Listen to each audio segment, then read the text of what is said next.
নমস্কার, আমি স্মৃতি। আজ ফের আপনাদের বলবো ভাইরাল হওয়া এক ডেলিভারি বয়ের ঘটনা। পেটের দায় বড় দায়, দুটো পয়সা রোজগারের আশায় কত মানুষ ছুটে চলেছে। কেউ করছেন ডেলিভারি, কেউ বা সিকিউরিটি গার্ডের চাকরি।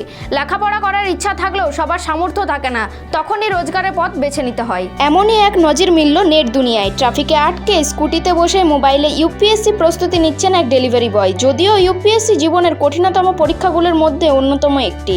এই পরীক্ষায় সফল হতে চাই হার না মানা লড়াই, কঠিন পরিশ্রম আর কঠোর অধ্যাবসায়। কিন্তু কারো যদি কোনো কিছু করার ইচ্ছে থাকে তাহলে তার জন্য চেষ্টাটাই বড় কথা।